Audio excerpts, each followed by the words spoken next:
a year or two before I went to Montgomeryville Academy in Nashville, I'd heard about this teacher there named Tupper Saussy. And in fact, I saw him once. I think I must have been in the 7th grade and hadn't started MBA, as it was called, yet. He came to our Sunday evening youth group at the church and was introduced by Sam Pickering, who was the president of the youth group and I think also the president of the student council, or the president of the senior class at the high school.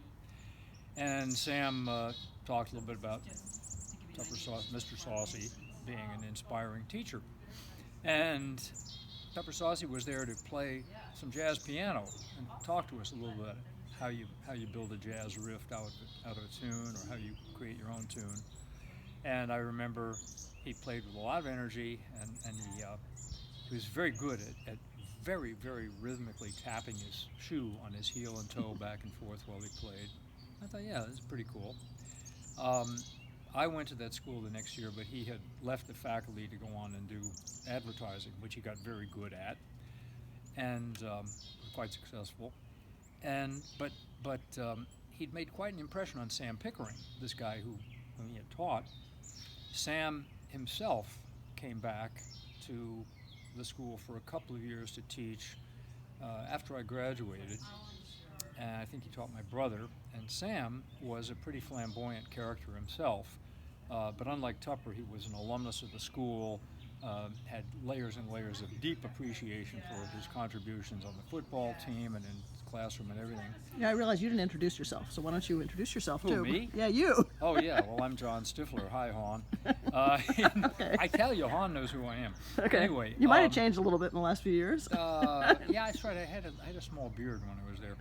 Anyway, an interesting feature here is Sam Pickering also did flamboyant stuff in the classroom, like stand on his desk or tell students that critical page of your anthology, the guy who wrote it's an idiot, tear the page out, get rid of it. And one of his students was Tom Schulman.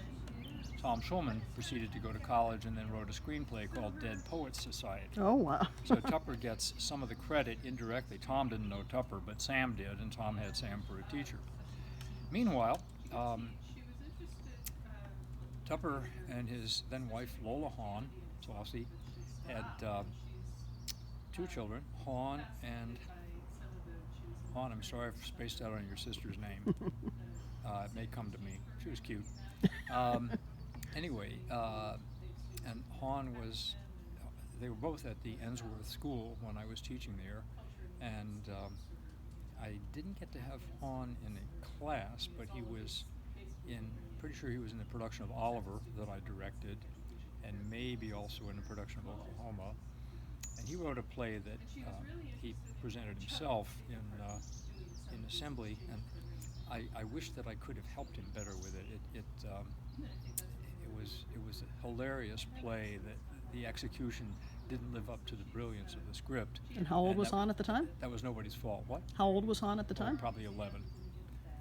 But I shared his frustration for the difficulty of how it didn't really come together as much as it should have. But it was very impressive, because here was somebody whose reach was always going to be very, very high and far and high and long. Hana's delightful memory in that class. And meanwhile, Madison Bell was, I think, 3 years ahead of Han, and here they end up both with this remarkable association with Haiti in different ways. Madison through his novels, like All Souls Rising, and Han in his connection with Paul Farmer.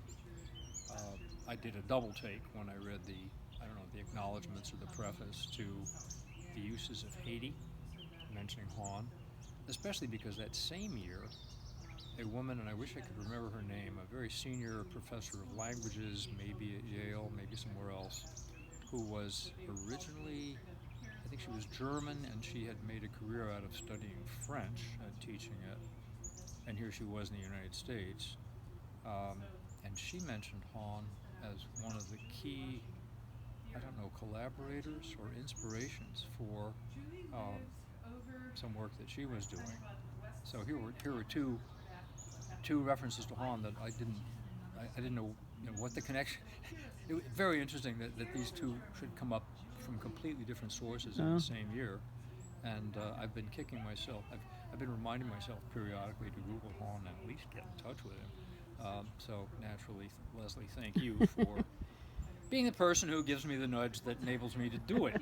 And Hahn, assuming you've listened to all of this without getting bored, I will endeavor to send you a message more directly one of these days. Meanwhile, I love this album. I used to listen to it in college, and none of my classmates had ever heard of Tupper Saussy before, but they all, the ones who knew music and played piano and knew jazz, were very impressed by this piece of work. And it was, I enjoyed it constantly. It's a wonderful experience. I also remember, I think I was at the Saucy's house on Belmead Boulevard at least once for a party one evening where Tupper screened his own copy of, or maybe he borrowed it, copy of Orson Welles' movie A Touch of Evil. Wonderful party, some Nashville musicians and artists and executives and whatnot. And Tupper pointing out details of Wells's technique, like that long focus that he could do that nobody had done before. And later, Tupper left advertising, wrote more songs, including one hit, which was Morning Girl. He wrote some stuff that Ray Stevens performed some of his songs. And then he became involved with the theater. I think it was called the Apple Tree Theater. I may be confusing it. I think that was the name of it.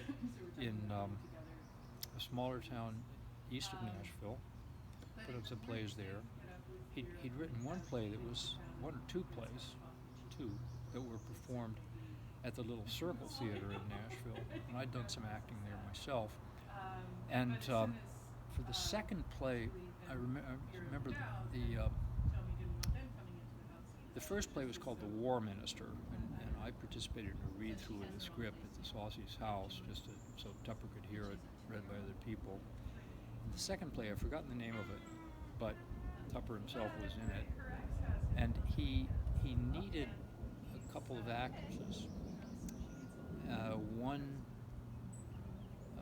for the married woman and one for the au pair, who turns out to be involved with maybe the husband. And for the au pair, he said, I need somebody, a little younger, a little more exotic. And I had met this young woman named Frederique Valor, who was, I think, part Puerto Rican. I think I have that right, something Caribbean. And I think probably spoke French, Spanish, English, very attractive. And I suggested this is somebody Tupper should get for the play. And she was teaching at Harpeth Hall, which was the girls' school counterpart to Montgomeryville Academy.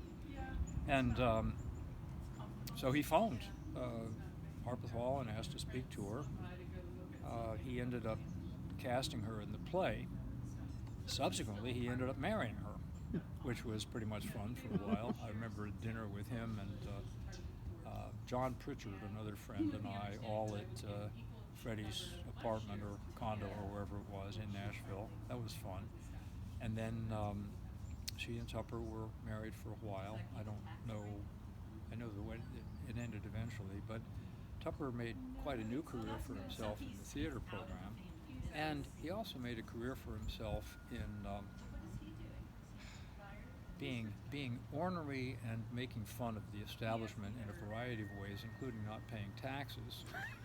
And he had worked out I'm sure Hahn knows this better than I do, but I'm just repeating my impressions of it. It was something like he had figured out by a close reading of the Constitution that technically either the Constitution did not require the payment of taxes, regardless of what the 16th Amendment said, or there was some other loophole. But he was eventually he was actually on the lam from the law for a while, and then was either apprehended or turned himself in, one or the other. And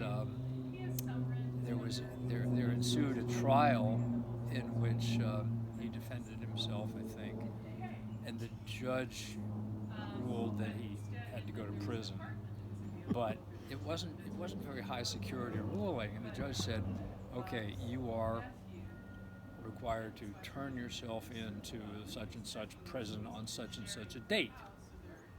Report to the prison. So Tupper drives to the prison with a friend who's got a video camera, and he stands there in front of the prison and says, okay, I'm Tupper Saussy, I'm here, I'm reporting to the prison. Hi, prison, it's me. And they videotape him, and he stands there for several minutes and then leaves with the video evidence that he did report to the prison. There were people who rolled their eyes at this story, but I feel so lucky to have had at least a passing acquaintance with these remarkable people, both Tupper and Hahn, and it's really it's a little piece of a treasure that I carry with me in my active memory bag with a great deal of appreciation, and I'm flattered to be asked to even tell the story. Well, that's fabulous. Thank you so much. We'll get this into good hands. Thanks. All right.